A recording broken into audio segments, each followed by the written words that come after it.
Hi, Sarah here with a layout process video for you today. I'm using the February Sweet Treat box from Paper, Pen and Plan. I will leave the links below for you if you want to go check that out, including my discount code as I am on the creative team. But without further ado, I shall show you how I created my layout today. So to begin with, I've just taken some Vicky Bouton mixed media paper. You could use any really, but if you want to use a lot of water, you need to either use a mixed media, watercolour or pre-gessoed background so that the inks will move nicely for you. As well as that, I'm using some distress oxides. I've got worn lipstick, squeezed lemonade I think it's called, peacock feathers, barn door, twisted citron, and that might be it. And I am just blending the colours out. So to begin with, I'm just putting them in a basic area where I want them. Then I start to go in between each one and blending the lighter colour into the darker colour so the darker colour doesn't overtake it. And then I go around a few times around the sort of spectrum, and I just try and make sure that I've got an even amount of each colour. With the, for instance, the twisted citron was too close to the yellow, so I ended up blending the blue through more of that section just to create more of a greeny tone there, and I end up going back and adding more of the bluey green peacock feathers because it starts to get taken over by the pink. But that's basically what I do all the way around, just go back and forth with the colours until I feel like they've got a nice blend and one colour's not overtaking the rest of them too much. And then every now and then I might just dab some off if I feel like the colour's bleeding too much through into an area that I don't want it to go. I just dab it up and then I can layer on top of that. I leave that to dry. Once it's dried, it's a lot more forgiving. It goes a really soft, chalky, sort of dreamy finish to it. It's really nice. So it's a very forgiving mixed media, I think. So next up, I am just deciding how I want to lay out my background whilst my mixed media bit dries. Oh, and I do spritz it with water to activate the ink as well, so it's not just straight off the ink pad, it is mixed with some water. So I'm just grabbing bits from the Sweet Treat box. So I've trimmed off some of this fabric and then I make a bow with it. It took a lot longer than that. I edited it out because I'm not very good at bows.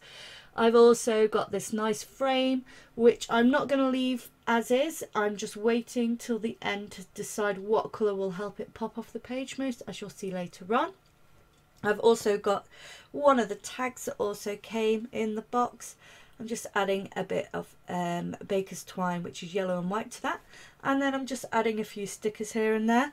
The general idea I had initially was to fussy cut this picture of my little boy and put the doily behind him because I felt like it was a bit like a sun, and then I happened to look at the sticker sheet straight away and saw that there was a sun on there, so I layered that up and the title, and then from there it just sort of progressed. So as you saw, I've got a bit of a dry run of all the embellishments I want to add on the top, and then I'll layer underneath that as well between this mixed media layer and then the final bits that I want on the top.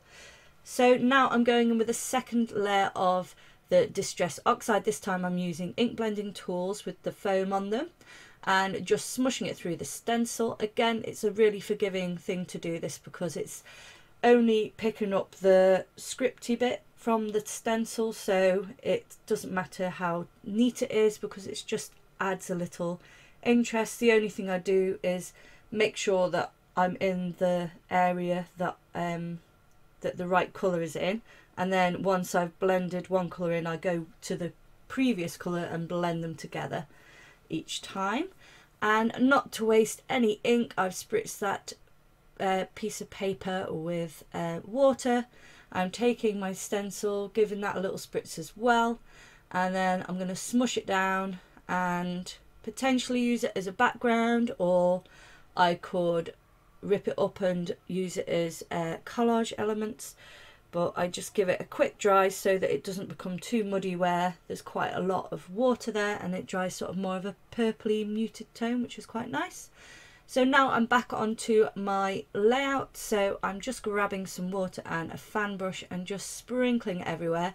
I also add water, as you can see, to a couple of areas where the ink came out over the top of the stencil, and voila, it has gone. It's so good, it just lifts it up. I mean, there might be a tiny hint of it left, but nothing that you would notice unless you really were looking.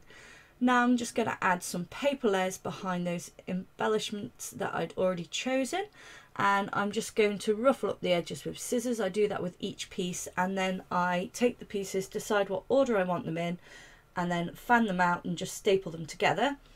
I chose to put the blue on the top because I wanted it to be behind the sun, so it mimics the sky slightly.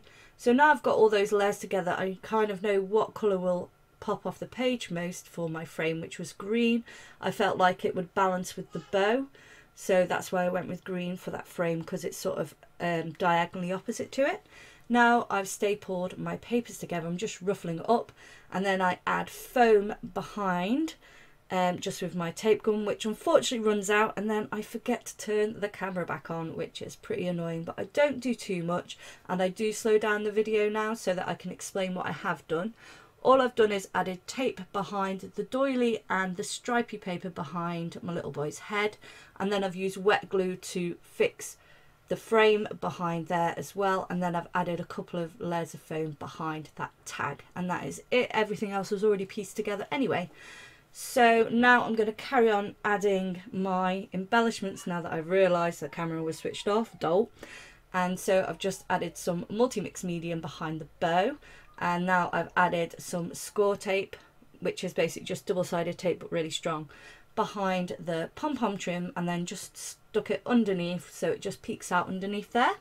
And now I've just grabbed 3 flowers. These are my Manxy Cat bloom flowers, and I'm just sticking these down again with some gel medium, and then I grab these 2 florals and I match them up, so the big blue flower in the blue area, the red flower in the red area.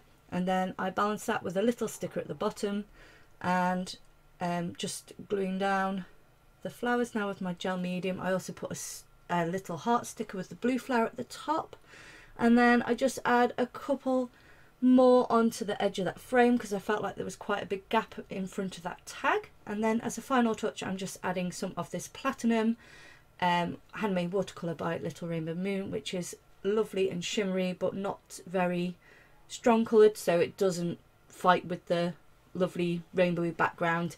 It just adds a little hint of a shimmer. And that is me done. So thanks for joining me today. If you've enjoyed this video and you've only just found me, then please do like and subscribe if you do want to see more from me.